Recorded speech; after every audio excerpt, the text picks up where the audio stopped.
Boom, just like that, Crash 4 is turning 3 in September. Like, damn, how the hell is time moving that fast? Okay, so here it is. I was looking to see if anyone else did a ranking on this game. But to my surprise, all I found was like top 10 levels and top 5 hardest levels in the game, and well, that's it. But have no fear, dear viewer, you're gonna be eating good today, because us here at Future Reviews, mostly just me, went above and beyond to bring to you the definitive, quintessential Crash Bandicoot 4 ranking known to mankind. I'm basing this list on overall enjoyment of each level, meaning not just finishing the level, but how much fun I had completing the level by collecting all boxes, gems, and wumpa. You know the thing. So let's waste no time. I know you all are some busy people, so grab some snacks, clench your butt cheeks, because we're gonna jump into one of the juiciest ranking ever. Starting with number 38, Toxic Tunnels. Well, this shouldn't come as no surprise, because if you all watch my first video, bad audio and all, you can see this coming from a mile away. Because I wouldn't even think to wipe my ass with this level if it was the last piece of toilet paper on the roll. This is the single worst level I've ever played, not only in a Crash game, but in general. It is unnecessarily long, just like my hand. The gem route has no damn business being that damn difficult, especially the part with the bouncing metal crates. The look of the level loses major points because it looked just like a copy and paste of the previous level Nitro processing with worse music. Because I think they had my boy Metro Poopin going crazy on that track. Because in my humble opinion, it was a 2-pack of ass. You don't get me started on that final section, because those bats was a pain in the ass. This is the kind of level you use as punishment for your kids. Grounded for 2 months? Light work. No TV for a week? Easy. We'll try to get the insanely perfect relic on Toxic Tunnels in one try. Boy, this is worse than a death sentence. Number 37, Crate Escape. This level is right up there with the top 3 worst chores to do of all time, right between washing dishes and cleaning windows. I'm already not a fan of Cortex's gameplay, but to have my ass up 4 in the morning replaying this game for the 400th time just to get the insanely perfect relic is a bit too much. And it's not even the Cortex section, it's a pain in the balls. Crash wanted to be Nathan Drake so bad that they did the whole plane section from Uncharted 3. But one small detail that they forget is that this one is complete booty cheeks. This right here is one nightmare of a level. Number 36, Scene Double. This right here is like eating a juicy ass pizza that just slips. Then go to order it a few weeks later, but this time your girl tells you that she wants the exact same pizza, but topped with hazelnuts, gummy worms, and Flintstone vitamins. Basically absolute trash. You see, the first juicy pizza was Cortex Castle, and this second abomination is Scene Double. An absolute time waster dragging down the dope-ass flavors of Cortex Castle. But being honest, it was either between this level or Toxic Tunnels and Nitro processing getting a timeline stage, and I will take this level any day of the week. Number 35, the aforementioned Nitro processing. Although I love this level's music, but Toxic Tunnels work its way a little too much into this one. I'm just basically over these 2 levels. One good thing I want to say about this level is how I found the hidden gem by accident. I was trying to unalive myself to start back to the nearest checkpoint, and to my pleasant surprise, the gem was just right there. But all in all, this level is just alright. Number 34, Fossil Fuel. I think this level should be a punishment for doing a minor crime. I don't know if it's just that I played it too many times, but god damn it, I'm tired of this level. You see this 2D section right here? I don't want to ever see it again in my life. And Cortex himself does not do this stage any favors. His gameplay is complete ass. I'm sorry, I'm not defending it in any way. I'm not here to defend it. I call it as I see it. I hate Cortex gameplay in this game. It's so slow and overall it's draining. But all in all, Fossil Fuel is absolute dookie. Number 33 and number 32 goes hand in hand. Building bridges and bears repeating. Quick right here, I am sorry, out of all the levels in this world, you chose bears repeating to give a timeline stage?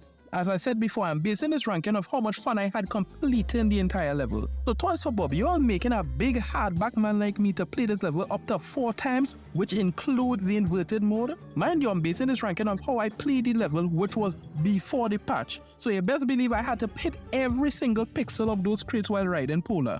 Pure madness. Number 31, Shipping Error. As much as Cortex gameplay is absolute dog water, I honestly think Shipping Error is one of those like better designed Cortex levels. For the 3D sections with them speeding platforms and the 2D sections right before with the iron crates where you gotta go upwards, solid Cortex stage right here, but thumbs in the middle for me with this one. Number 30, Crash Landing. One out of many marathon levels in this game. It is this low on the list because of its length. It's big, it's long just like my arm, big too, and it is kinda tiring to get through. By the time I reach the bonus of this level, my fingers are already killing me. But this level I have to give props, it is absolutely beautiful. Toys for Bob put on their big boy pants while they were making this level. They went too damn hard crafting every inch of this stage. From the reds, the blues, the purples, every single color on the spectrum was used in the crafting of this level. And to be honest, I know some of you will hate me for this, but I kind of honestly did without that second riding section. It was a pain in the ass to get the insanely perfect relic. Also, I saw my boy Crash trying hard not to get a sip of that Grimace Shake. Number 29, Rock Block. Well, my boy, I've played this game 3 times and every single time I've forgotten this level. And I'm like, where the hell am I missing gems? And what the hell is this Dingo Dial stage called Rock Blocks? Has this stage always been here in this game? And to be honest, it's nothing special. I'm not a fan of the over-reliance on 2D section, but it's okay, but nothing special at the same time. Number 28, Ship Happens. I could do this stage with my eye completely closed because the amount of time I've watched this level leading up to the release of this game, shout out to the top dog Canadian guy A. 75% of the views on this video right here is me. By the way, you owe me money as well too, But as I was saying, it's a Cortex level. The only reason that it is this easy is because it is welded into my memory. But at the end of the day, it is still a Cortex stage, which means it's kinda a bit ass. Number 27, No Dilidalian. I think that's the name of it, Dilidalian, yeah. Whoever thought Run It By You needed a timeline stage, need a swift kick in the fimbly bimblies because oh my goodness.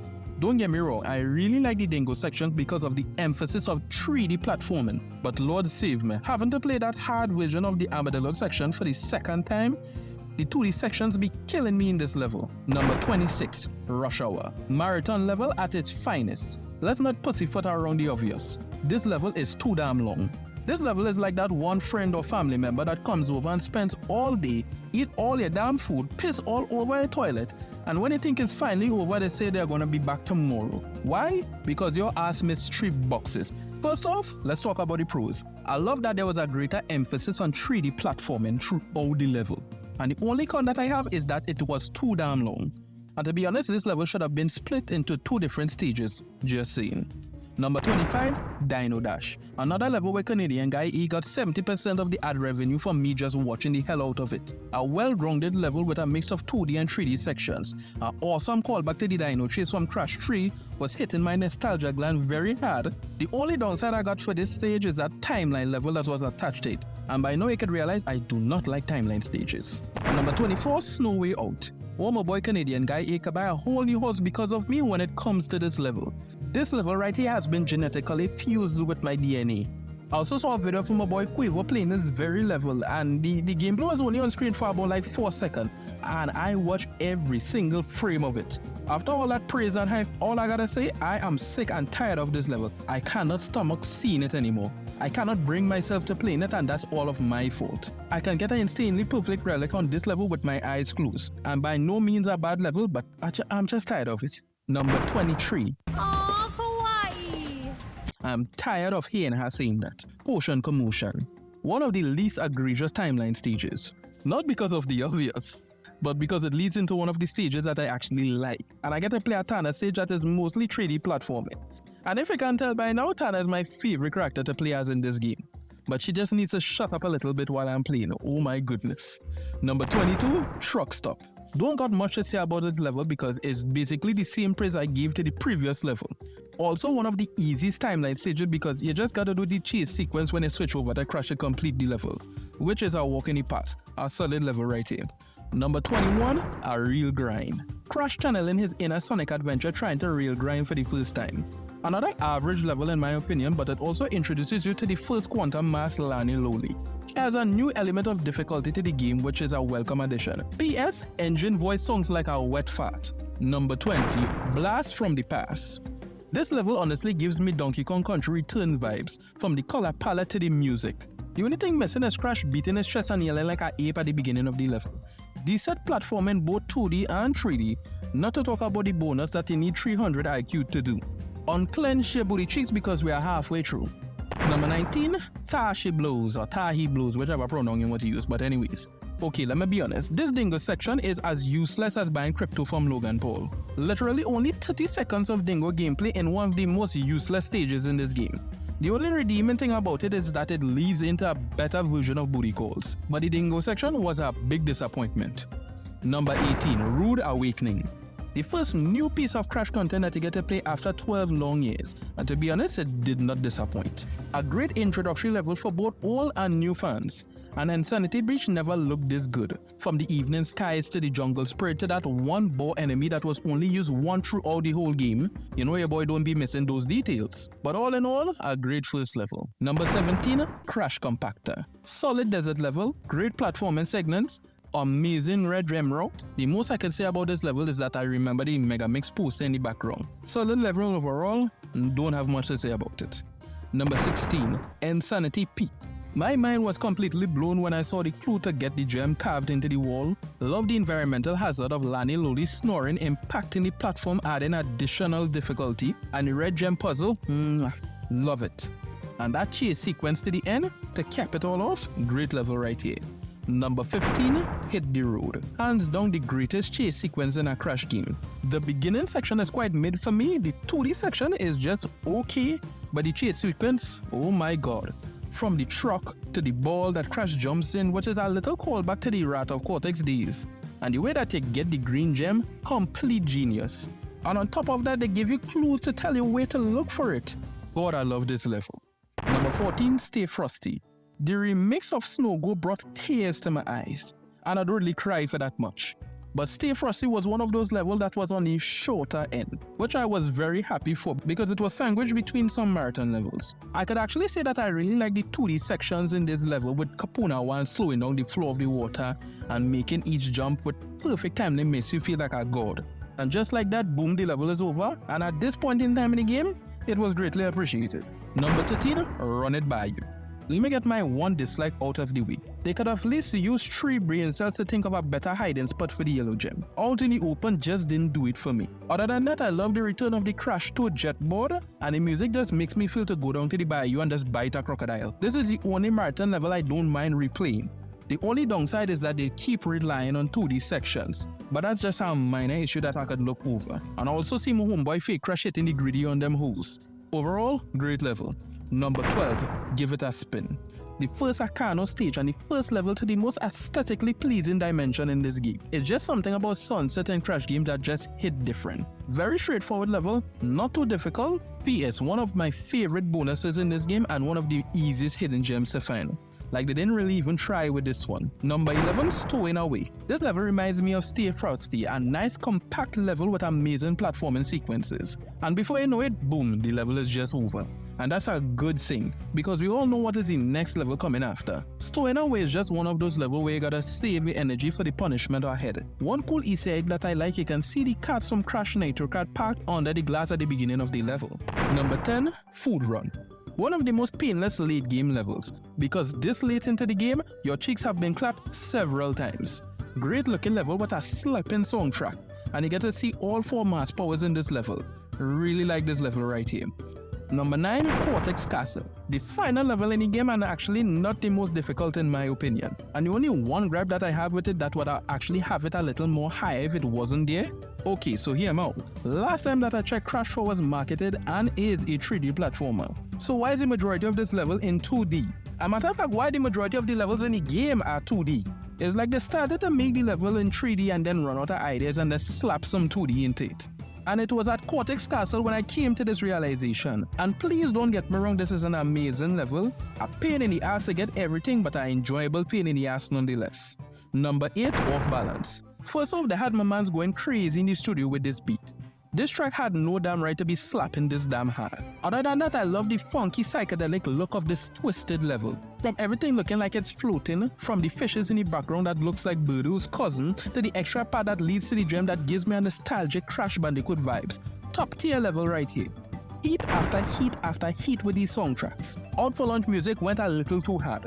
Good God, not to talk about a banger of a level. Love the atmosphere of this level. You get an insanely perfect relic on this stage 1,000 times without getting tired. Do not hold me to that. And that cutscene before the stage with Entropy being down bad for his own self, trying to raise up Femtropy. Not gonna lie, she's kinda bad though. By the way, Toys for Bob, you all gotta give this woman a proper name. Just calling her Entropy just doesn't sit well with me. Call her Nefaria Trophy or something. You know, something. But all in all, this level right here is immaculate. Number 6, Dragon On.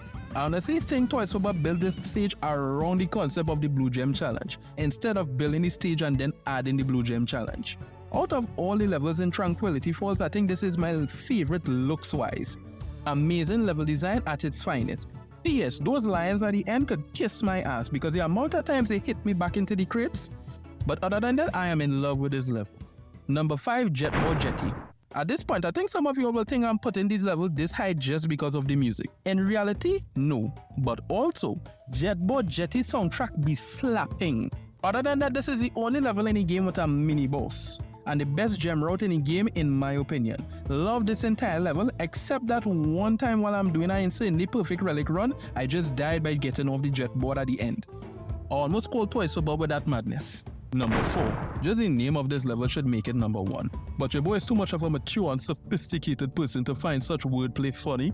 That's coming from the same guy that just said Metro pooping instead of Metro booming at the beginning of this video. But anyways, this is my go-to level when I'm just booting up the game and just trying to kill a little time. Love the music, love the little callback to the Crash 1 scene, and the whole pirate aesthetics was good for the first time in the Crash franchise. And yes, I said first time because I do not count Coco jet ski levels and I do not count engine ships from Twinsanity. But booty call, don't mind if I do. Number 3, home cooking. We like them big, we indeed like them chunky. Because it was the debut of my boy Dingo Dial as a playable character for the first time ever. First off, till this day, I am still baffled that this man was balling bastard to the top of his lungs. Boy, I just love home cooking with a passion. Another stage that I could fully complete with my eyes closed. And I just want to take this time to thank Toys for Bob for making Dingo Dial a playable character. Y'all out here doing God's work. Number 2, hook, line and sinker. Okay, let me go through this checklist. Slapping soundtrack, check. Sunsetting skies, check. Great gameplay and level design, check. Once again, top tier soundtrack, giga check. Massive amounts of kicks, yes sir. This is one of the best Crash Bandicoot levels I've ever played. Everything is just perfect. This right here is some of Toys for Bob's best work, but there's just one that is just a cut above the rest. And here we are down to number 1. It is very predictable, but not for the reasons that you think. Because come on now, let's be honest, it is offbeat. Where the hell do I even begin with this level? The look, the feel, the sound, the taste and the smell of this level feels nothing like a Crash game. At all. And that's a good thing. First off, whoever thought of this level needs to retire immediately and have everything paid for them for the rest of their life. Because this earth does not deserve you. You are really MVP. Hear me out with this one and comment down below if you think I'm making sense with what I'm saying. This level right here is bigger than the game that it is even in. Crash as a series has a formula that is constantly repeating. You know, it's typical for Crash to start out in a jungle level and slowly works his way into industrial and more futuristic and mechanical looking levels. And you can see this same very transition throughout the series. Even in the Titans and Mind Over Mutant games as well too. And it is even present in this game as well. And nothing ever derives from that Crash Bandicoot formula as much as this level. Cause look at this right here. Have you ever seen anything like this in the Crash Bandicoot franchise? Happy blocks floating and vomiting confetti, jazz bands, skeletons juggling their heads on unicycles. This is some of the best shit I've ever seen in my life and I love it. It's stuff like this that gets me excited for the future of Crash Bandicoot. So please Toys for Bob, we need more of this. Was a shame that we didn't get any more stages like this in the game. The only thing that I can think that came close to it was like Crash Landing, and for me that was even close. And this is without a doubt one of the best levels that I've ever played in Crash Bandicoot 4. And I will wholeheartedly argue this is the best level I've ever played in the entire franchise. Oh well, yeah, the ranking is over, but wait, hold on. Before I forget, I do not know how to end this video. So all I gotta say is if you think this ranking sucks, I guess you'll think my Crash Team Rumble video sucks as well too. Click right here and find out. Try it. You might like it.